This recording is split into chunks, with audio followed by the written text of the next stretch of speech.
Good morning, everyone. Welcome to American Scouser's Morning Coffee or Tea with American Scouser, brought to you by Reckless Coffee. It's Friday.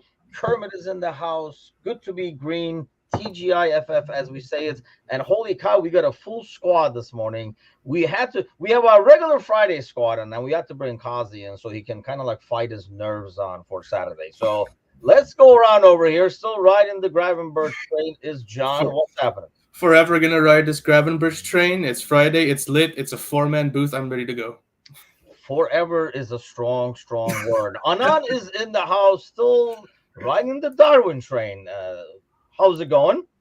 It's going good. It's Darwin season, and if you don't see what he did to Brazil, you are missing out on Darwin season, baby. Woo! God, so gullible. And Kazi is in the house, working his Derby belly. What's happening? Derby belly is a real thing. It happens to most of us at this round about this time. So when does it start? Because I know from childhood, it usually starts. It used to start for me. So I've grown up now, Kazi. Joined the club. It's a bit less, but I can kind of still I think if I was back home, you probably get a lot of abuse from Everton fans. So there is that nerve kicking in. Usually it was the night before where you kind of just did not feel right. When does yours start?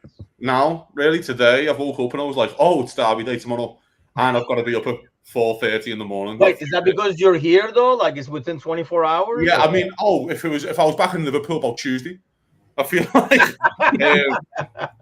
because if you do work with them in and around them, there's just a sense in the air. There's you can feel it around the city that this is it kind of thing. It's nice, by the way, that we've had to wait 2 weeks for this. Yeah, even better. Right. I know, like I say, when you're in the city, because it's something that everybody's talking about too, so you can almost escape from it, I'm sure. So it's just everywhere you go, somebody's right when you think you got it out of your head, somebody else brings up the conversation. So let's get to the headlines. A lot to get to from the press conference, and then we can kind of take a little peek. We will have the pre-match tomorrow. It is the Krakow down over here in the U.S., obviously. But the biggest news, obviously, we kind of talked about it earlier in the week, but I don't think we knew exactly date-wise and stuff like that. So he will have the surgery. Robertson out for quite some time. I know even the short is out, you being all worried, John. So how much more worried are you now that we know how long it will take?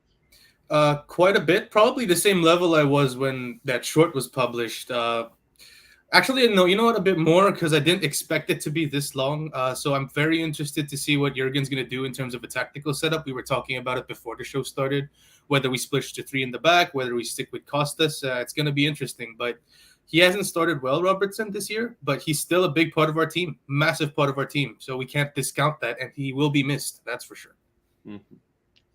Anan, is it less of a, it feels like, we're all, at least most people are kind of basing it off of his form so far. It feels like it would have been a bigger issue if this happened this time last year. Yeah, and it's funny because everybody was like, "Oh my God, Robo, he's been so bad. He's one of our worst players." Then he's injured. They're like, he's injured." No, listen, he's injured. Costas just got a new contract. Club has faith in him, so he is going to play. He is going to start. He is going to take that position. And Kazi has no faith in him, but he is going to start. This is not a conspiracy alert. This is a fact. Yeah, this is a sad fact. If anything, someone hasn't watched the press conference. No, I literally just woke up. Yo, same. Don't worry, same. John is like, "What happened in the press conference?" Exactly. The manager couldn't wait to say Joe Gomez play left back. That's the thing. I was going to. That's that even was one of worse. the questions in my head in terms of who would. Even if it is Costas automatically because he's the left back, we know he's not going to play every 3 days. Mm-hmm. He looks so weak. He looks like he's not going to make it past the 10th minute at times.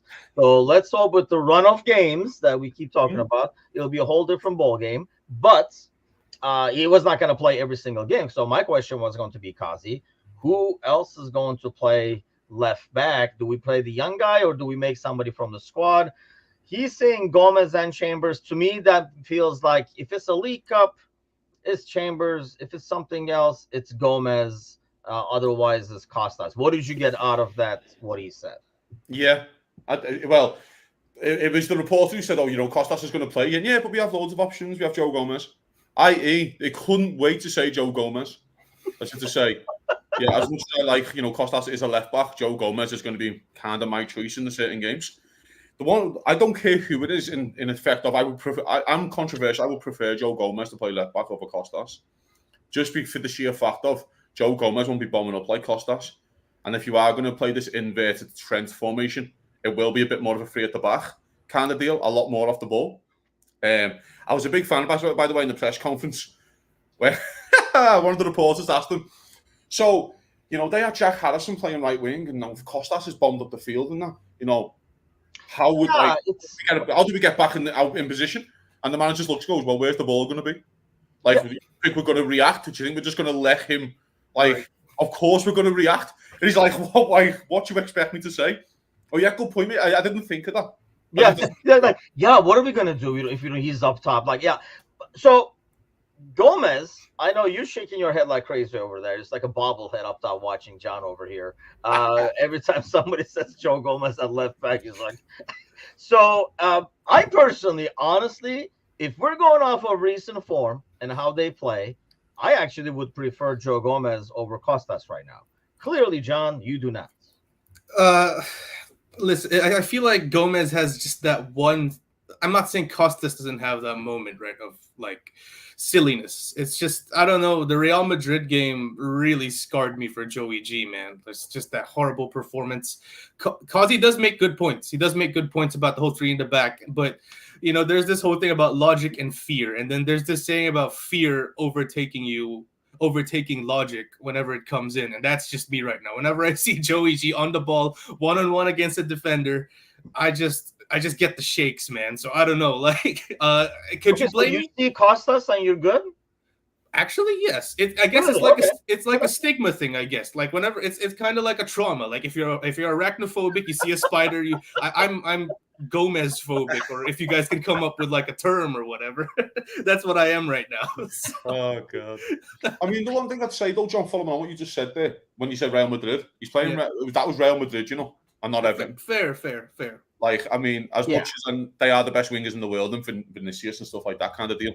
So, as much as I think if you're going to play this inverted role, I think Gomez would be much more balanced at the back when you're off the ball. I feel that he will provide balance. We're all saying Van Dijk hasn't got the pace anymore to get back. I think he'd love to have Kanate and Gomez alongside him and go, well, you know what I mean? And you guys can just come in for 10 minutes kind of deal.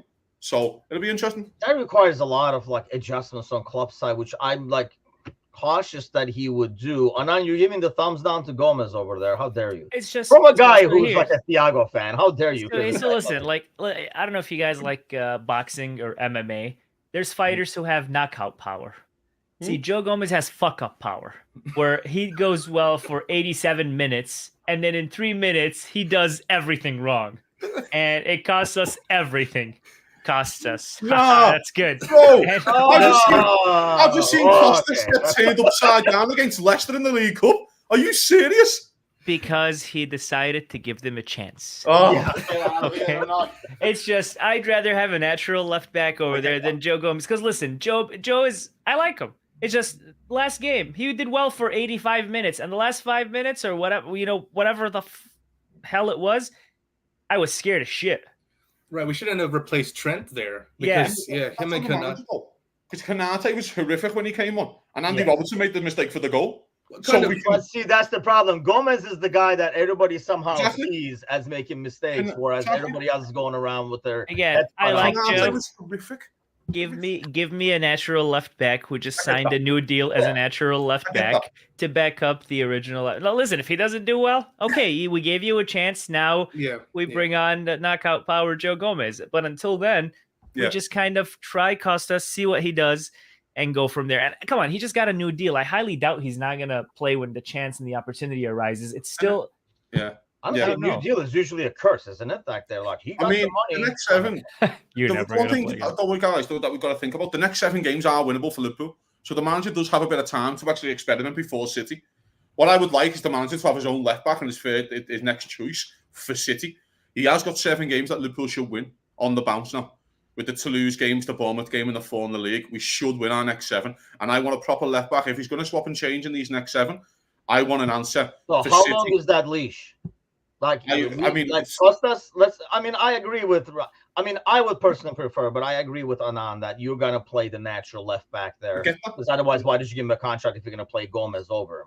But how long, Kazi, do you think the leash is? If he goes out there and plays like the 12-year-old kids, like when do you say, okay, dude, we give this a shot? Why don't we put him in? If Jack Harrison scores tomorrow, mate, he's fucking out the team for the rest of his life. Because he's open. You know what I'm saying? If it's his fault tomorrow, I'm flying home to kill him. I assume it's the same leash for Gomez as well. Yeah, and listen, but again, he mentioned Luke Chambers in the press conference. Luke Chambers is injured. He also mentioned that as well. He's got a slight knock, so he can't play. So, you know, with the manager again, I don't know how long the leash is, but he's got 7 games. If Liverpool are winning games, then the leash can be as long as you like, as long as Liverpool are winning games. Right. Do you know what I mean? Yes. So, but again, from City, I think we have City and Arsenal kind of in close proximity to each other. When you get to that point, you want your left back and go, you're the left back now up until Christmas, but you've got 7 games to experiment and see what's about.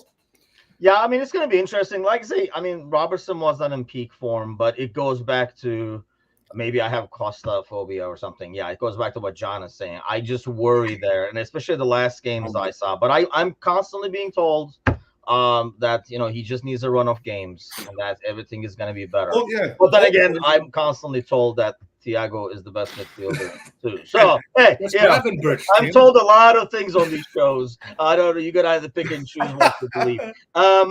Speaking of, let's get that out of the way over here. We have like a rare. I don't even know. Is this like an actual sighting or is this like a practice photo? You think from like 3 years ago? Because I don't know. Is Thiago even practicing? You should have the news. The hair and the mustache tell me it's old. It's old. See, there's someone on staff who keeps track of his facial hair, so we can get regular updates over there. Yes, I got you guys. I think it was like beginning of the season that he was going to take Bajcetic under his wing. You were like, hey, we shouldn't sell him to Saudi Arabia because he's going to take Bajcetic under his wing. Literally, he's under his bed in the physio room, I think, laying down over there, holding his leg.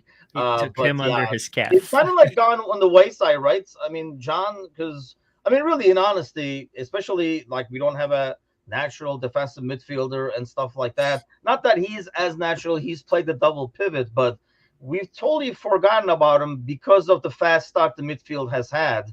Otherwise, we were all concerned, and we would be like, "Where's Thiago to come and save the day?"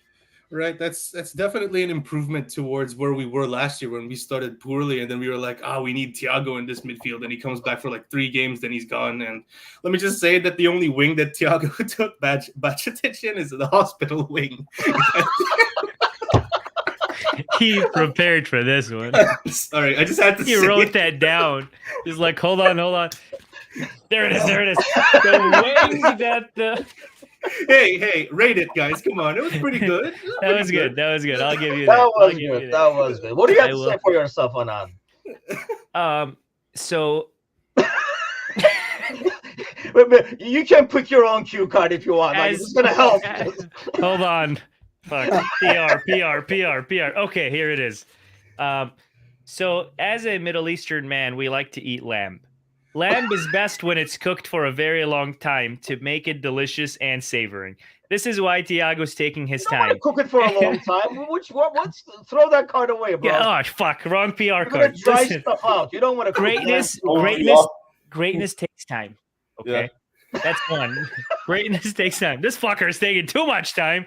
But listen, greatness takes time. And most importantly, Kazi said this before the show, and I hate to repeat it. He's a luxury player now. If he's there, we're like, woohoo, Thiago's there. If he's not there, we're like, okay, what happened? I would buy that if it was the old Thiago, right? It's like 2 weeks here, 3 weeks in the physio room. 1 week here, 2 weeks in the physio room. But Kazi, it's like, how is it? Like, what is the luxury that, you know, he's keeping the table warm in the physio room? Like, we're not getting anything right now. I just don't think there's any rush. What's the rush? I guess. What's the point? That's a very good sell him? Why? But he's got 1 year left on his deal. He's out of contract in the summer, so he's gone anyway. Yeah, So the argument is that why rush him back? We're all saying, you're just saying there to him, there's 2 games and you're out for 2 weeks, because he still might be carrying a knock. Do you know what bad we were last year? Now there's like, hey, you know what? You get yourself 100%. Doesn't matter how long it takes because we got all these lads, and you are the luxury player that we need. So the dream scenario is he comes back like in January, February, in the peak of the season, and is the one who carries our cross. Sounds right.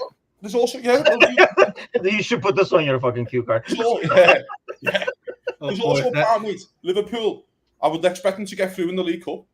I expect them to get the Europa League and go far. You don't know with the FA Cup. Liverpool could be on 4 competitions come January. Could be still, you know what I mean? And the League Cup semi-final is 2 legs in January. So Thiago will be needed at some point. But why rush him back? Relax. The more of a concern I've got is Pjanic. Because he was on the bench. Remember, me and Tim had this conversation once? Yeah. We was on the bench some games, and you go to the press conference and you go, yeah, Pjanic is still carrying a knock. I'm not sure when he's back. I'm like, he's been on the bench for 4 weeks. He's next to you. It's like, genuinely. I reckon he's just been naming him because he's just looking at him. Like when the injured players come in, and he's just saying, "Oh, I'm on the bench now," and he hasn't even. When you think of somebody else when he walks by, you just write. You know how when you're typing and someone starts talking to you, and you start typing the conversation. You know how in school where if there's 2 particular classmates, you always mess around, and the teacher has to separate them. Klopp has to separate Pjanic from Thiago because whatever Thiago's on, Pjanic is catching. I just think I am going to think of it differently now because he isn't so desperately needed, and the club knows he can take his time to rehab and kind of come back 100%. Maybe they are working a lengthy process with his physical therapy and everything he's doing. This way, when he comes back, instead of getting injured after 2 games, he gets injured after 3. Yeah. So we are playing it safe, and we are kind of making sure he stays fit. I just texted him. I said, "What's going on?" He said, "Don't worry, boys. I'm okay." I'm just kind of making this into like a very, very exciting movie trailer where I come back and I do everything in one game, and everybody loves me so much over again. So, Ryan, and you know that's going to happen. First of all, Ryan, that's not good, bro. You should that's not good, bro. Get them all looked at. Jesus, I know health insurance is crazy over here, but get them all looked at. God damn. Yeah, because you can give it up on like Thiago, but yeah, you gotta check not the mole. I can imagine though that first Thiago long ball to get someone on their bike is gonna be that's an honest saying. Again, he is just a luxury player. Why is it much bigger now? Yeah, kind of like Thiago's injury history. Player. I mean, he's a luxury player, and I do understand that. I guess at the end of the day, I come back to why are we getting him healthy so that he can leave on a free afterwards? So here's the question: sell him and get $5 million and let him sit in somebody else. Here's a good question. Thiago comes back fit and healthy. It looks as great as ever, the greatest midfielder to ever touch the ball, and everything looks great.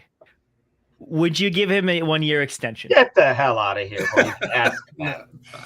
We're gonna get some physio would, because unless the physio is paying for it. It's a good question, genuinely it is a good question. And I'll tell you why. If he is fit in the sense of how fit is he? Are we going to treat him like a luxury player? Would you sign a 1-year extension so he gets 15 to 20 starts next season? Probably. So you're going to use him like a Milner? Well, yeah. Pretty much. It's for a centre midfielder, yeah. But there's also a part as well. We just, again, last year, I think we've been kind of blinded. It's funny at the derby, because every time the derby comes around, I know everyone thinks of the Van Dijk injury. I always think about the Thiago injury in the first game, in that game as well. Yeah. Charlison does him, and he's out for 3-4 months, and then he's coming back. And everyone forgets Liverpool are dog shit that season. We're trying to get in the top 4, and he gets rushed back, and he's injured, and he rushed back. And it all stems down. But I don't know. That's actually what you prove. Tim, your point, sell him for 5 million. Well, I think you get about 15 to 20 million for winning the Europa League. Exactly. So why doesn't he play every Europa League game towards the running in the last 16, last 8? Because he's not healthy. That's why he doesn't play. I mean, if he is healthy by February, March. I mean, here's the thing. He would have to be, for me to say yes to what Anan asked, he would have to be healthy from January on. I got to see a 4 months, 5 months healthy. I will cry my eyes out. But that would be still our most talented midfielder. He's still our most gifted midfielder by a stretch. He's one of the most gifted footballers to ever play for Liverpool. Yeah, and we got to keep in mind also that the Spanish-speaking, the likes of Diaz, the likes of Nunez, they could use a Thiago in their corner, talking to them Spanish, given that kind of support. It's really taking that Milner role, but instead of taking the Milner role on the pitch, taking it in the physio room. Yeah, but don't you guys think we'd get a pretty penny from Saudi or someone else for him? like a Well, good it's too swing. late now. It's too late now because come January he Right. can sign a pre-contract with Yeah. anyone. with Saudi anyway. So Yeah, we and it missed that becomes boat, and I feel like you could have, because that's the kind of player I felt like would appeal to them because of the yeah. chips and everything. And they he came can for do. him. They came for him, but he decided there's better medical stuff. It's better football over here, and there's no reason to go there. And I don't even want to divert, but did you guys know even the Saudi league right now? I don't think we're going to see that many good players go in there anymore because I'm reading a lot of reports about the players that are there that are like, okay, I need out, like get this over with. But yeah, let's go back to our topic. I am Well, not I going to think go they're there. trying to seal the deal. I was going to bring that as a headline, actually, that Saudi Arabia is looking to host The World Cup. 2034. They 2035 will. or something, Women's World Cup. Yep. Women's. Yes, women's. They- The keyword over there was women's, John. They're definitely getting the men's World Cup. Definitely. Yes. That's 1,000,000%. They wanted it in 2028. They 2030, whatever the fuck year they want. 2030, yeah. They wanted that one. That wasn't gonna happen because of how special that World Cup is. So they kind of pulled that bid out and they went to the following one. And listen, you could put every single nation in the world to go against that bid, they're gonna get it, and it's not because their bid is good, if you know what I mean. I'm not gonna get in detail. Now the Women's World Cup, I think they'll also get that one. But I'm just afraid they won't come back after the World Cup. Yeah, I don't see. I mean, that was more like, okay, now you guys are really pushing it. But I mean, here's the thing, Kazi. I mean, if they did all this, and I guess it's mission accomplished, similar to the golf deal, right? They disturbed the system and they affected the system. I mean, heck, some teams benefited from it, really. They were getting some money for guys that they would not normally get, like Chelsea and stuff, for obvious reasons. But I mean, knowing FIFA and how they award these tournaments, weren't they better news just paying FIFA directly instead of this roundabout way that's going to take like a whole year and a half? Well, I mean, yeah, I suppose. The point about the Saudi League is with the women, at least with the Women's World Cup, I'm trying to see the positives, to be honest. And I know it sounds a bit, I might be a bit naive, but hopefully we are seeing change. Hopefully we are potentially seeing change. You know what I mean? You've got to hopefully that we're getting to the stage where things are more acceptable over there, and then we might be able to sit back in 20 years and go, you know what? It's actually worked out well. Dubai was a place that no one went to 25 years ago, and now Dubai is one of the best holiday destinations in the world, and they're making massive changes and strides forward to join. So we have to believe in that. As much as my face changed when you said Women's World Cup, even I was like, ooh. Yeah. Well, so big thing. I don't know if you guys know, Saudi National Day was a couple of weeks ago, and I gotta watch what I'm saying. Saudi National Day was a couple of weeks ago, and they paid every single footballer that plays in that league north of £1 million to post about the Saudi National Day. And it wasn't like they hid it. No, like the chairman of the Saudi league is like, yeah, we paid the guys money. What are you gonna do about it? And like all these players, like even Stevie, he posted about being proud to be in Saudi, and then he posted in Arabic, and I read that in Arabic. I'm like, okay, whoever translated this for you sucks at English, and they translated it extremely horrible. And it was essentially about how proud of being Saudi he is. I'm like, Stevie, no, you're not Saudi. Damn it, you copy pasted the wrong one. Stevie. Yeah, you copy pasted the wrong player. But like Neymar posted it, Stevie posted it, Hendo posted. I'm like, guys, you're not from there. What do you mean I'm proud to be Saudi? To be fair, Hendo posting it is like the least surprising thing in the world. I'm a big fan, by the way, Anna, of the idea of they're all in a WhatsApp chat together, like every player. Yeah. I'm just one Saudi kid. And it's just like called put international operations. Yeah, put this out. Yeah, you know what I mean? Guys post, and they all posted similar messages. One is holding a sword. And listen, guys, I'm Arabic. I can say these things. It's not. Oh, that's nice. No, I'm just saying because I don't want nobody to be like, oh my god, this show they're talking shit about Middle Eastern people. We're not. No. I'm from there, and like it's okay. I just didn't like it. Listen, if you're gonna post about my country, I'd like for you to post about it because you want to.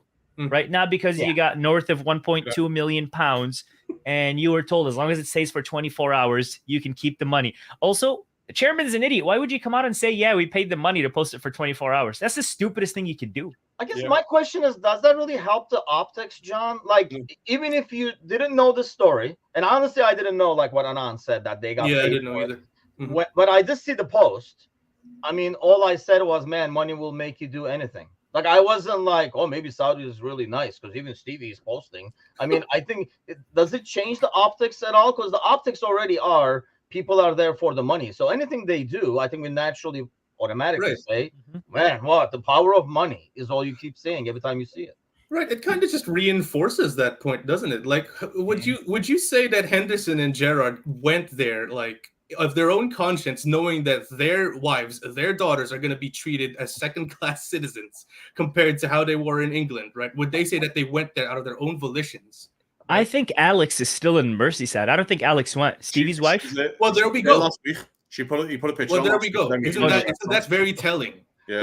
Look at Kazi. He's not following Stevie, but he's following the wife. I'm following the wife. Isn't that very telling? Okay, Alex Ferran is a G. Let's be real here. I've seen enough of Steven Gerrard in my life. I haven't seen enough of his wife. Hey, to Kazi's point, to finish off my point, to Kazi's point, Jordan Henderson is there, and he's going to elicit change, gentlemen. I mean, remember listen, that. I get this, and I know it is funny right now. I am just hoping, though, let's go back to a positive here, that they are looking to change, that the Women's World Cup will be a thing for change, and we can look again. I have Dubai in my head because it is a point. 25 years ago, Dubai was 30 years ago, was in the same position, and they got laughed at, and now they're on a massive change. You know what I mean? So let's just hope that Saudi are doing the same. I'm not sure, but we'll see what happens.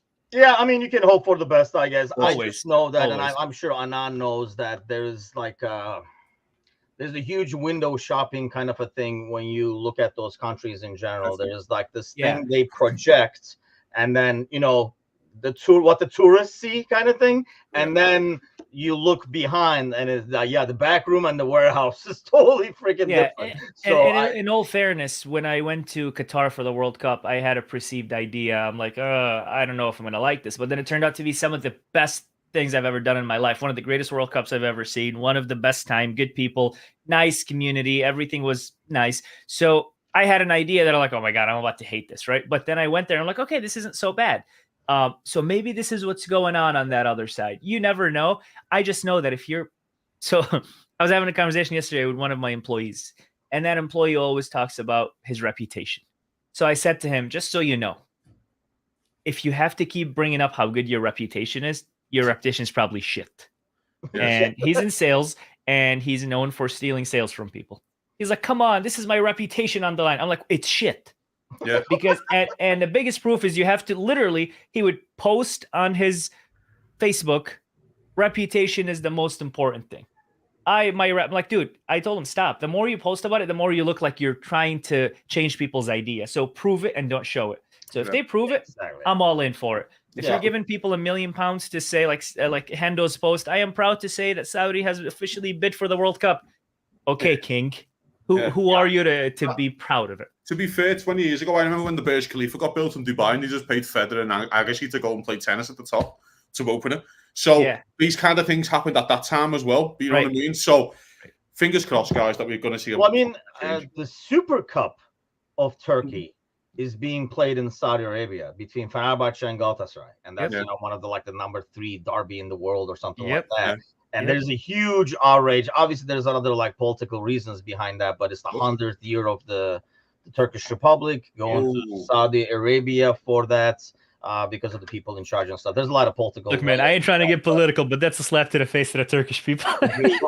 Well, that's a slap to the Turkish people who are more for the Republic than exactly like that. But that's why there's a lot of drama. But they're doing things like this just to get. Well, and they also bought the rights to the Spanish Super Cup, so now the semifinal and the Copa del Rey and now the semifinal and final are being played in Saudi. Now they're talking about bringing 2 Serie A games over there and 2 Premier League games over there by 2026. So.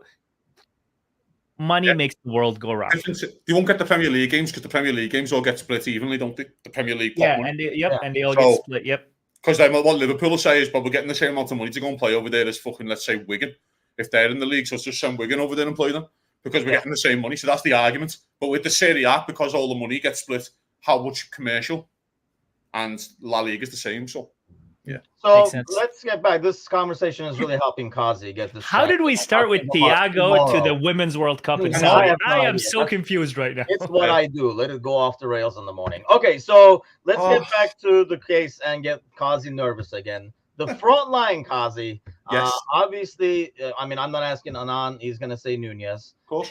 God knows John will put Gravenberch as like right wing or something. Yep. Who do you want starting tomorrow? Who do you think will be starting tomorrow? Because Gakpo practiced one day. He said in the press conference that we will have to see for Saturday. I feel like if it was Sunday, we had a better shot, but I think because it's Saturday early game, I just don't see, as much as I would like to, I don't think we're seeing Gakpo in the starting 11.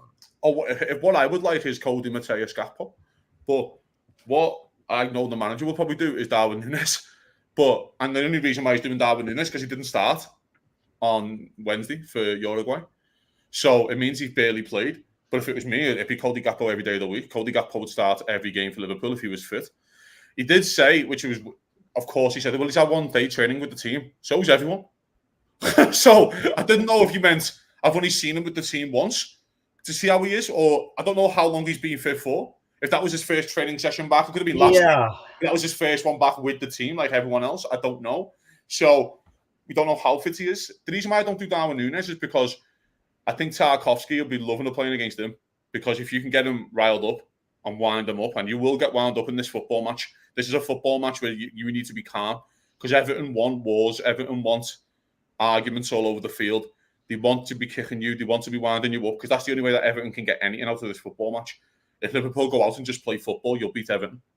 Let's get it right. As much as like the nerves kick in for me, and of course it does, Everton are going to finish in the bottom six. Liverpool should beat any team at home in the bottom six. I know it's Everton, and we understand what that game's done to us. And it's, I have Vietnam flashbacks of certain injuries and tackles and stuff like that. I brought up the Thiago, the Charleston one, Van Dijk, but I always think of the Divock Origi one when Funes Mori destroys him. Oh, yes. Yeah. Everyone can't forget that. But by man, Divock Origi was one of the best strikers in the league at that time. He was unreal for 3 months, scoring most games, and he gets injured and basically ruins his Liverpool career. And he never really got it back. So I always think about that one in the back of my head, because it's like that sliding doors moment in like a player's career kind of deal. So yeah, I think he'll do Núñez just because, again, the Gakpo worry. But if it was me personally, I'd do Gakpo every day of the week. Because I know Núñez had some like cramps and stuff like that at the end, but maybe it's a way to split it, John. And in some ways, does this help? Normally, yes, the derby is kind of like, you can throw out the records, blah, blah, blah, kind of a situation. But at the same time, as much as we suffer in these morning games and stuff like that, is it almost like a good thing? I know everybody was complaining about the Everton game being early, City game being early. I almost feel like that's kind of positive, because these are games that we would get up for. Now we will have to force ourselves to be ready on a Saturday early game, as opposed to just playing. I would worry more in some ways if we played Burnley as the Saturday early game. Yeah, you can definitely expect the Liverpool folks to be locked in, like the fans, everything, the community, and the players. Like, we can't come out as we did with like Wolves, where we're absolutely slacking for the first 45 minutes. No, especially since we're playing in front of a home crowd, everyone's up into it. So it kind of helps us, and it kind of helps us fans in a way where we could get it out, of the way immediately. Like, imagine if it was on a Sunday late kickoff, like Kazi wouldn't be here right now. So, thankfully, it starts early doors, and to your point on Núñez starting, confidence-driven player. If he does well in this game, scores a few, I feel like he's pretty much set for the rest of the season, considering how big this game is. So definitely have him starting. He has to remain calm, though. That's the key. He has to remain calm. Remain calm. Don't get wound up. Don't do what you did last time when you headbutted someone last season and got suspended. Just relax. You will get pinched. You will get stood on. You know what I mean? It will be awful for you. When Tarkowski goes up for that first header, he'll leave an elbow on you. He will. You've got to just remain calm, and that's what I'm petrified of, that he doesn't remain calm. And I think that's why Ryan says Diaz, Jota, Mo, Núñez off the bench. I think that's why I like that one personally as well. Because I feel like if Núñez starts, he's going to try almost over the top hard, and he's going to get riled up in that atmosphere. Whereas he comes and goes against that more tired defense, I think you're going to get a better Darwin. But you have to trust him at some point, though, guys. Right? Of course, yeah. But has he shown enough for you to trust him? Has he shown enough you earn trust in football matches? Well, without Gakpo, yes, I think he's the best option right now.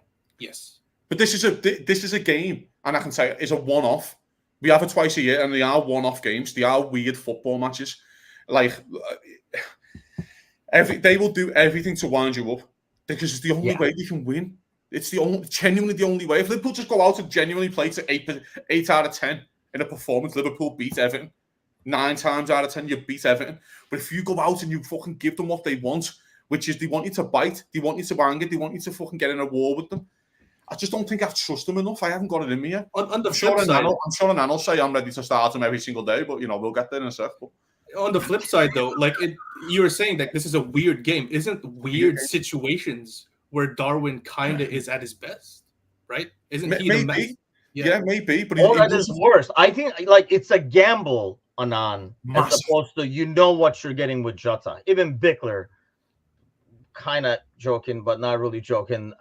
Because at least you know exactly what you're going to get. Whereas Nunez can be a ticking time bomb. Why not throw that grenade at the end of the game and see what explodes and what comes out of the explosion, as opposed to start with him and risk it? So we always talk about chaos and Darwin. Chaos. This is a chaos game. Yeah, this is a game that has to have a red card. This is a game that has to get the blood boiling. And this is a game that the people want to feel that the players have that intensity. Nobody is going to give you that intensity more than Darwin Nunez. I think he starts, obviously. And I think he bangs a goal or two. And I think we have ourselves a new hero. And I will talk about this post-match on Saturday and say, wait, no, I'm going to say this. See, here's the thing. The game is already going to have chaos. You don't need Nunez to bring chaos. I don't need Darwin Nunez in my life at 4:30 in the morning on a Saturday. I do not need him. But, I mean, again, the game is enough chaos. And trust me, mate, this game, the fans are up for it anyway. You do not need an extra edge to it. I think he does Jota. I would love Gakpo, but I think he does Jota because Jota's fit. He was just suspended the last game. So he knows Jota's fit. And he's had a couple of games, whatever that is. So, but mate, trust me on this. If he does Darwin Nunez, Liverpool, it's the last thing we need. Liverpool just got to go out and play football. Do not play into their hands. Do not get wound up. Exactly the point, I think, right? Like, because Gally says Jota makes too much sense, so it'll probably be Darwin. But I agree with like what you're saying, Kazi, and what Bickler is saying. That's what Everton wants. Yes. Everton would rather have chaos because we are clearly the better team. Whereas we would rather play football than the chaos, John. Are you buying into it, or you're still like off the Jota bandwagon? You insist on Nunez. I'm not off the Jota bandwagon. I just think we just have to keep trusting Darwin. Like there is a sense where we invested a bit on him, right? Or we kind of have to put him in and try and recoup what we paid. And I feel like he started this season way better than he did last year. But the points about chaos for me, it's just like we have all these doubts about him. When are we going to start trusting him? How are we going to start trusting him? We have to keep putting him in the big games. Now it's a risk, yes, but football is a game of risk. So we have to we have to take a risk and see if he delivers. If he doesn't, well, we have loads of options. We have Gakpo, we have Jota. So let's just throw him in there, see what he does. There's another part of this, though, Chip. Our midfield that we're going to play, probably all of them have never played in a derby. Well, all of them have never played in a derby. McAllister, Szoboszlai, Endo, Lavenberg, never played. See, I'm thinking Jones starts. Isn't Jones healthy, ready to go? Jones is injured. Jones is suspended still, isn't he? Oh, that's right. Damn it. Jones is because otherwise Jones would play. This would be a good game for him. Damn it. Jota's played in a derby, scored in a derby, scored at Goodison Park when we won 4-1. Cody Gakpo scored last season in Anfield in a derby. So you play them. Trust me, they are one-off football matches. Tim, you know this with the Fenerbahce, Galatasaray kind of deal and stuff like that. They are one-offs. It doesn't matter. Yeah. They're one-off football matches. And as much as John, I agree with you. When do we let the training wheels off them and go, okay, we can trust you now in this big game? I just don't think it's right now. I still don't. I'd start them at City away. I'd start them at City away when they have 70% of the ball. I was going to ask you that. Do you know what I mean? But Liverpool will have 75% of the ball. And I prefer like a Goldie Gakpo or a Jota, just the little intricate passing and a bit more, cleverness around the football than Darwin. Especially going against Sean Douche, he's just going to parked up. I mean, that's their shot at it. I think the difference when you talk about, for example, you said like the Fenerbahce Galatasaray games, you usually have two teams that are like really good. Yeah. Right. So it's there's like a tactical, there's intensity and all that kind of stuff. Whereas I feel like, Anand, this is a different scenario. This is like one team is clearly a lot better in squad and quality than the other one. So when you are the weaker team, this is your shots. Your only shot is the fact that this is a one-off game, and you can kind of change the game to yourself by playing off of the intensity or playing dirty or whatever it takes, because that's really your only shot at winning it. Because if you say, let's go at it, you're going to lose because the other team is clearly better than you. Yeah. And if we are right. We are the better team. We need to go out there and show it. We need to put our best players. We need to put our guys that we're aware are going to make it happen. Now, I get it. Darwin hasn't really shown us or given us a reason to say, yeah, he's going to be the guy to go out there and make it happen. I'm just a maniac. And I think this is the type of game that maniacs like Darwin will go out there and make a difference. Could it backfire on us? I see what Kazi's saying. Absolutely. He could get angry and headbutt someone or bite someone or do some Uruguayan shit. But would I start him because I like him? Yes. Would I start him because I think he is the guy to go through that defense with his height, with his power, coming after that Brazil game, so much positivity, feeling like himself, and I will quote, this could be the game that kickstart him for this season. But I've been saying that about every single game, so honestly, I can't. I was like, wait, are we playing an old short? By the way, if this game is at Goodison Park, I wouldn't even put him in the squad. Because I'll tell you right now, this, by the way, this is Everton's last season at Goodison Park. They will want to beat Liverpool. They do not want Liverpool to win the last ever derby at Goodison Park. If this game was at Goodison, he wouldn't even be in the squad. I would genuinely, I'd say, stay in Uruguay. I'll see you Sunday. Go play Brazil again. Yeah, I'll see you Sunday. Go hang out with the family. Before we move on, guys, Ryan had a pretty good question. Here we go. Yeah, if he came from the future and he told us that Nunez will never be a constant starter, right? Known as the guy that comes off the bench to make a great impact late in games for in years to come, would we be happy? For me, it's he's asking you. He's saying, "Would you be happy?" Yeah. I mean, it's a good question. It's a good question, but it's for everyone. Me personally, I wouldn't, because I see Darwin as the future, as our future main man, as our future guy in the middle. So if he was to end his Liverpool career as not a regular starter, considering the fee that we paid for him, considering his physical attributes, mind you, I think he's the perfect striker. His age. Right, and his age. There you go. Right, he's got everything, and he just was a bit part player for us, not a guaranteed starter. I'd be massively disappointed. But mainly because of the price tag. The price tag, and I think the physical gifts that he has, that I think we could absolutely exploit. I'm going to set goal. I'll go next, and then I don't know what you're going to say anyway. So... I was going to skip on Anya. It doesn't matter anyway, right? For me, as long as you're contributing. So I look at City with Julian Alvarez. Would he feel the same way? He just won the treble. Does he feel the same way? Well, if I don't start on the side, then is that it? He's 23 years of age. He just won the World Cup as well. But it doesn't. As long as you're contributing your time and you're happy to be contributing and doing what you're doing, then why not? Because you'll still be a hero anyway. You've still got that hero status if you come in and contribute when it's your moment. Liverpool have never been in this position in the last 7 years under Klopp, where Liverpool have options. We've never had options. Our options are Ox and Keita off the bench. I keep saying this with the midfield argument. The manager has choices. The front five is the best front five in Europe. Why are we not allowed to go? Why does he have to start? This is not basketball. This is football, where you can just have a choice of 5 players, where Pep Guardiola does it fantastically and he manages everyone wonderfully. And he's got Jack Grealish come off the bench, who's worth 100 million quid.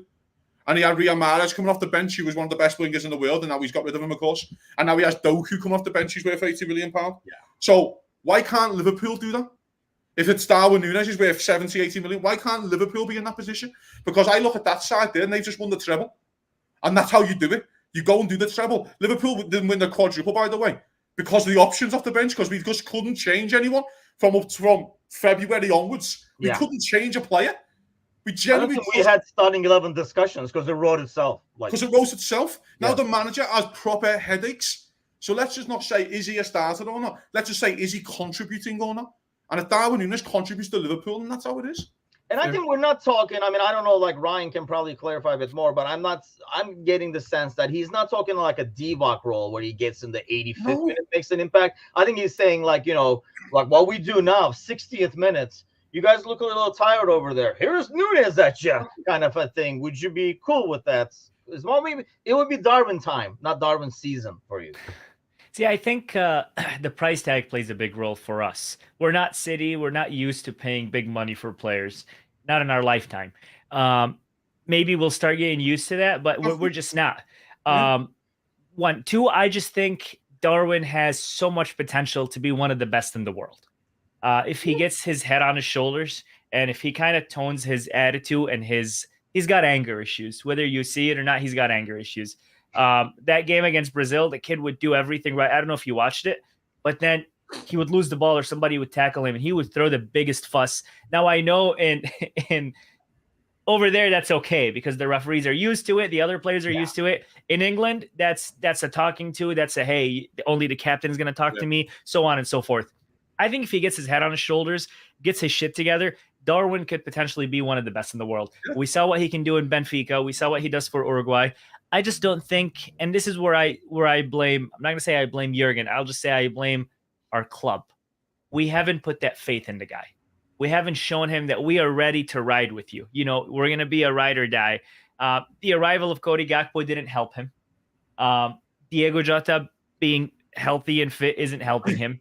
But I think going forward, Darwin is our guy to play that number 9 role and to bag a lot of goals.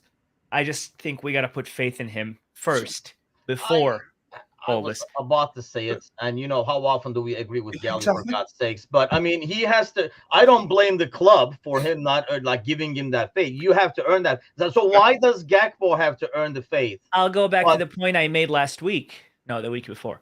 Go on. He plays one great game, comes in as a substitute, scores 2 goals, and then he doesn't play the next 2 games. How is he going to give you a run of games?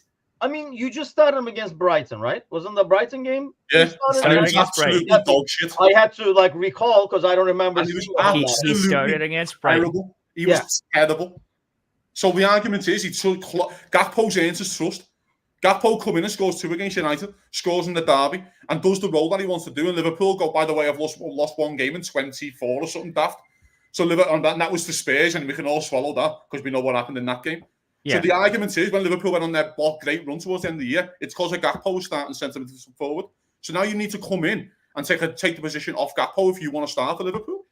And I think it's because, John, like we're talking, the price tag keeps coming into play. Kind of like what Anand is saying. You know, it's because we paid so much from him. We're not used to paying a lot. Yeah. I mean, we don't say because Gakpo came in for like 30 or something like that, 30, 35. We don't say, you know, how come Gakpo doesn't get starts regularly? He needs a run of games. Crap. But we say it for him because we almost like trying to force to get our money's worth. Whereas if you had 4 guys up top that are all like 60, 70 million, what are you supposed to do? You're not going to go 4-2-4 just because you paid the money. It just reminds me of when we signed Aquilani and we paid a decent amount of money for him at that time. And the guy couldn't stay fit for shit. Not like anybody we have now. He's just an unhealthy guy. And we would be like, no, just let him play. And like, well, he can't. He hasn't recovered. He has to play. And we'll go back to John and Seth, though. It's a great point about the Spurs game. Darwin ruled himself out the Spurs game. The manager said that. He came up to me and said, I'm not fit enough to start. He came up to the manager. So you're asking for a start, fella. You're asking for a run of games. You ruled yourself out. Like, what's going on? John, what's going on? What's going on? What's going on is the good thing is we don't have a front 3, with the exception of Salah, mind you, that's set in stone. Like, back then, everyone was talking about how good Mane, Salah, Firmino was. Now we legit have options. Like, I know we're having these debates, and that's a good thing. That's an absolutely great thing. So that's all I can say here. Like, I might disagree with some of Kazi's points. I might agree with Anand's or vice versa. But it's good that we're having these discussions. That's all. Yeah, I think it says a lot, right? Because like Kazi was saying, like you never had this conversation. You knew. I mean, first of all, I guess Diaz. Really sorry, Tim. Diaz has his spot. Do you guys agree with that? I would say it's his preferred option. But would I say that Diaz has to do more is because his end product is horrific? Yes. Does he keep holding the ball too long? Yes. Yeah. Probably in certain moments. But again, Liverpool probably have 1 right winger, 1 left winger, and 3 players who can do a bit of everything. Well, maybe Gakpo's 1 centre forward and then 2 players who play a bit of everywhere.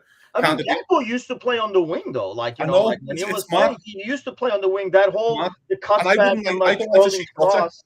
Yeah, I think Jota's the great case in point here with the Darwin thing. Jota's contributing to Liverpool. but he doesn't start. But he contributes when he comes on the Yeah. field. He has a Diego Jota performance where he's absolutely garbage for 80 minutes and scores. And you're like, oh, well, that's what I do because I'm a goal scorer. And that's what he does. So that's the argument. I think, again, going back to the Darwin thing, that is the point. If you're contributing to Liverpool like Julian Alvarez is to City, it doesn't matter if you start or not. Just come on and contribute to Liverpool. And if you want to leave and say, I want to start football matches, that's fine. As long as you win us 2 league titles and a couple of European Cups, go ahead.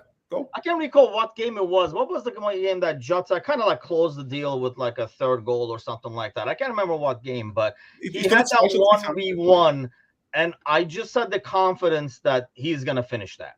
And I think you get that with Jota. I mean, yeah, it's not like he doesn't miss, but I think like you see him in certain situations and you're like, he's going to finish that off. He is going to score that. And I think, like he's a finisher. He's he scores. And that's what you kind of like get out of him. And yeah, I agree. I mean, Diaz, I think like, Gally was saying it earlier, like the real agreement is like maybe you can use Nunez on the left. And I think, the only thing I mean, Diaz looks like, he's the only one who's creating, but I think goes back to what Kazi is saying, because he's on the ball and he's on the ball too long. You don't have Mo as much get the ball and literally take it from his wing all the way to the other side, dribbling, trying to get past everybody because he doesn't move the ball around, especially when we're home. I feel like it hurts us. And when we talk about Robertson not being in poor form, especially going forward, I think that has a lot to do with how Diaz plays his game. But so since we're arguing over the lineup, and let's get John riled up a little bit before we close it off over here. Midfields. He kind of made a mention of Elliott's today, obviously, because of the U21 captaincy and stuff like that. Would you see a scenario where Elliott starts over your boy? Absolutely. I mean, there probably is a scenario. There probably is a scenario because we did not expect Elliott to start Brighton. And again, Elliott has been mostly good to start this year. Like, he was good against Brighton. He was one of the better players before he got hooked. He was unlucky to get took off. Oh, you thought he was okay? Well, that's a discussion for later. I thought everyone was poor, but I thought he was best of the bad bunch. I thought he was one of the best of a bad bunch. Well, fair enough. But to answer Tim's question, there is a scenario where Elliott starts, but anyone else than my boy Gravenberch is a mistake alongside McAllister and Szoboszlai. People are going to say it's too offensive. Hell, we're already open anyway, whether we start Elliott or Jones. We might as well start someone who has the creativity, who has the power, and who has the technique. Like Gravenberch's cameo just gave everyone a glimpse as to the player that we have. So we might as well start him. Like in a game of this magnitude, sure. But kind of the same with Darwin. How is he going to establish himself in this team, which I feel like he is long-term, probably one of the first options in the midfield. So definitely for me, McAllister, Szoboszlai, Gravenberch. On your midfield, are you throwing Elliott in there, pissing off John, or no? Well, I mean, Jurgen is going to throw Elliott in there, but I'm still a firm believer if you start a true 6 and you give McAllister his freedom. Fair. I see McAllister play for Argentina, and this guy is a freaking magician. On the ball, confident, beautiful passes. He does everything right, and he doesn't have to worry about coming back and covering that 6 role because he's going to leave the defenders exposed. The thing is, Endo isn't ready to play a derby, and that's a huge thing. So what's going to happen? The usual. McAllister, Szoboszlai, and yes, Elliott's going to start. Who you got? Ryan has got Mac, Endo, Sobo. I hope the Endo thing. While his experience and stuff, maybe he can handle it the easiest in terms of like, this is not as big of, this is just a game for Endo, right? But then he's heard enough about it, so why would you get that guy even more nervous than he normally is? Why would you start at number 6 when you have 75% of the ball and you have a team who's not going to get up their own half? Right. There's no point in starting an Endo. The biggest thing about Sean Dyche, though, what if they park the bus and play in the counter? Now McAllister is caught with his pants down like the last few games. He won't, because they haven't got the pace out of midfield to get there. James Garner's too slow. They'll start Idrissa Gana Gueye, who's 34 now and can't run. And you'll start Onana, who's very much a raw prospect still. He's very raw. And I watch every single Everton game, trust me. And so I don't see the point in starting the Endo. It will be McAllister, Szoboszlai, and I think he'll do Gravenberch. The reason I think he will, it's just because of his energy. I think he has a tough one here, really, because I want someone who's a bit clever and a bit cute in moments, like a Gakpo and a Jota. That, like, again, you can find that little quick pass and a little, get your ball off, which Elliott can do. But if he does one of them, I would love Gravenberch. I wouldn't like to see Gravenberch and Darwin, for example. It would just more pacey, more athletic. When I do want to play, just to get on the ball and think a little bit quicker, kind of deal. But yeah, I don't see any point in starting number 6. Why? They won't get out of their own half. Yeah, that's a good point because of the possession. I get that. I know we played Brentford in a few games and stuff like that, but the teams that you're playing against now in the next 7, especially in the league, the next 4 in the league, you don't really need to do it. Kind of deal. Liverpool will have 75% of the ball again. They will dig in. They will be hard. But I'll go Gravenberch just because I don't think he's going to do Darwin. I think he'll do Jota, Diaz, and Salah. See, I think because we played Jota and we kind of like work on that interplay and like intricate passing in front of the box to get in and stuff like that, I think that's why I'm putting Elliott as starter. That's my guess. I think I would. I mean, I'm with you, John. I think I would prefer Gravenberch, but knowing Klopp, I think it will be Elliott. And then you would unleash, which is not a bad thing to unleash Nunez and Gravenberch on a team if you have not been able to open them up the first 60 minutes too. So, I mean, we're going to have the pre-match tomorrow in the Krakow Town. Bring a big cup of coffee, but let's get some early predictions. You probably won't sleep anyway, Kazi. No, I'll make this game to me. I do want to say it because I think it's important for our American fans. This game is the biggest game of the season. Playing Everton is the biggest game of the season. I know you'll say United and City, and that's fine, whatever. I have no problem with that. To me, it's always United, but I know, obviously. Yeah, this is Everton. This is a side that, of course, Liverpool have won one. I think Liverpool have lost one in the last 26 against them. So it's not competitive anymore. And it hasn't been competitive for years. And the one that they won was the COVID season when Liverpool lost 6 at home on the bounce and we lost to Burnley and Bournemouth and stuff like that at home. So it doesn't really count. But I tell you right now, mate, this game is massive. It is ginormous for the City. It's humongous. And this team that we're playing against are scumbags. They are scumbags. What they've done to our players in the past, I remember when City beat them at Goodison Park, they were all singing City songs because they were going for the league with them. They wanted to get beat. They do not want to win them. Jones saying they check the Liverpool score more than they check the Everton score. They don't care. Like, this is how it is. This game Liverpool have to win this football match. I'll say it's 2-1 Liverpool. I think it's going to be horrible and scrappy and disgusting. And, but if Liverpool score in the first 5, they might have a bit of PTSD going about them. This is a team, by the way, that Everton have won 3 of the last 4. They have won a few little games on the slide. They went to Villa and won in the Cup. Going to Villa and winning is a good result. Yeah. The problem is the one that they lost was Luton at home. So that's why it looks bad. It looks like they're not in form kind of thing because they lost to Luton at home. Then they have a really good win against Bournemouth. They beat them 3-0. So they have a good win there. Branthwaite looks like a really good player. He looks like a really, really good centre-half. Branthwaite that they got there left-footed as well. But other than that, Calvert-Lewin can cause anyone problems in the league. But Liverpool should have far too much for them. And if they don't win this game, you can fuck every single player off and get Thiago back. Let's lose, baby. Riders go with a Kate goal. No, it's a late goal. 2-0. Good guys. This is like Timuchin special written all over it. But John, what do you have for an early prediction here? 3-0 Liverpool. Specifically, Salah, Nunez, and Gravenberch scoring. Oh yeah. Well, you guys tooting your own horns over Nunez, here. at this point, like hat trick, Nunez. Yeah, at this point, John is just like, okay, who needs a boost? Okay, get Gravenberch, Nunez. Okay, who else? Robertson's gonna come back and score. No, I actually think it's gonna be a 4-0. And I think Liverpool are gonna come out and play an absolute mad game early on. And it's going to die off in the second half. I talked about this yesterday in the show when the guys were doing the show. At the thought, I think, over there. Yeah, it's just moments in life where someone says a 4-0 in the derby. It's just like, I'll never forgive, by the way, Daniel Sturridge for missing a pen of 4-0. And he missed a pen to make it 5-0. And Liverpool still sing the song 1-2, 5-0 when we beat Everton 5-0. I'll never forgive that prick for missing that pen. Give me my 5-0. Once in my life, Daniel Sturridge. I love Diaz. But yeah, I think a 4-0. I think a very confident game. I think a fluid midfield. Everton are slow, and Kazi brings up that great point. And I think Liverpool will overtake the first half, take that midfield over and kind of bag a few early. I think Salah has a game to be talked about for the next few months.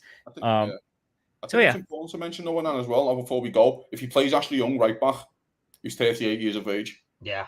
Luis Diaz, mate, I want you now. I need you to step up. We need better end product, mate, and I want you to put this kid on toast. He's 38, playing right back in a derby at Anfield. You should be literally at the peak of your... You did not play on Wednesday. You didn't start the game. You come off the bench kind of deal. Yeah. If you're starting, mate, fucking target him. Because Michalenko isn't that good on their side either. Michalenko's up and, like, basically not a very good fullback either. But Diaz might be the key to this whole game against Ashley Young. Yeah, and I'm getting an early yellow card from Michalenko going to get him, like, even in under danger. I actually was going to go with the regular...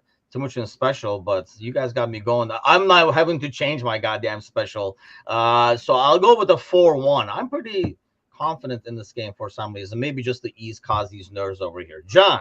Oh, I mentioned Mike. John is at 3.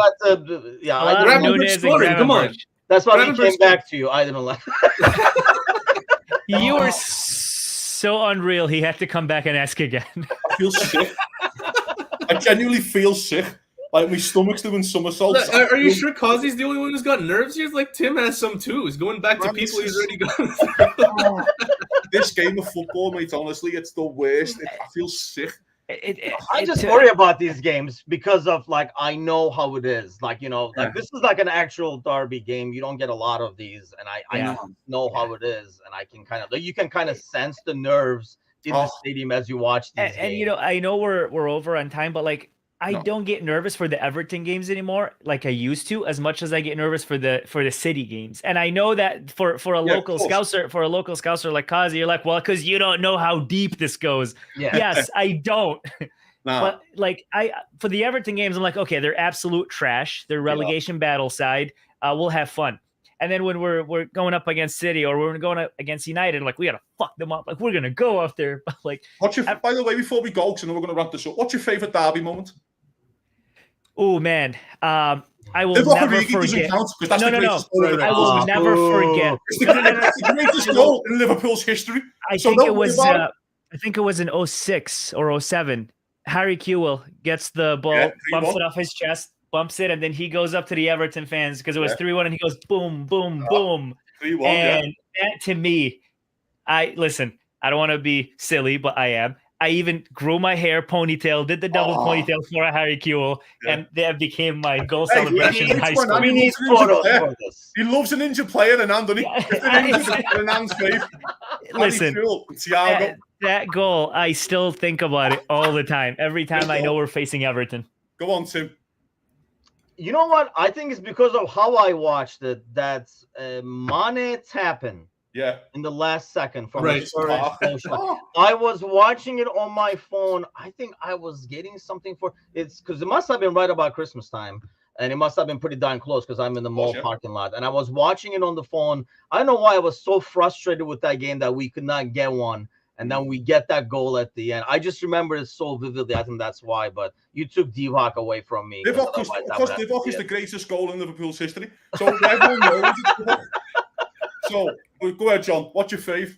Mine is a pretty funny situation. So I was still in the Philippines back then. So they were showing the FA Cup semi-final in 2012.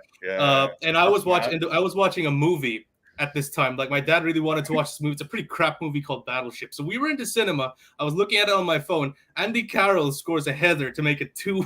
I shouted, yes! And literally I got told off by the usher to just quiet it down. But I wasn't talking. I wasn't screaming because of the movie. I was screaming because Carroll scored. So like a semi-final against Everton, getting a last-minute winner, like nothing is better for me. Well, do you know what, mate?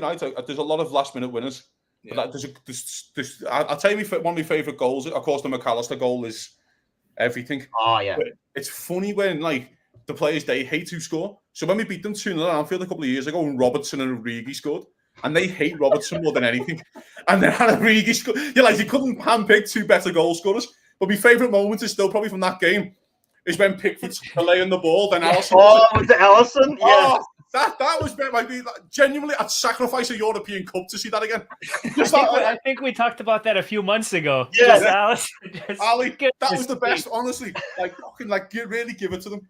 Amazing. Yeah, I forgot. Yeah, because I totally forgot about that. We were like playing the short or something on that a few months back. Yeah, that was golden, man. Brilliant. That was golden. Hassan says 4-1. 2 by Jota, Mo, and Soboslai. Put a bet What on is our Hazan, look? mate, because my God, if that comes in, you're getting some odds. Look, Hassan is even giving the Very goal for specific. Can we Everton, get the yeah. minutes, please? What Yes. time it's gonna happen? Has he Tim, come sent back? General there, yeah. Has he Tim, this come is back from the future? Give us this. Tim, we don't endorse gambling, and no, that's so funny. Tim's favorite moment. I will never forget that goal because I was getting arrested. I was speeding and I was watching the game. Oh, and, no. and I got pulled over, and the cop was like, "This is reckless driving." I'm like, "Just wait." And I got, like that. Wait!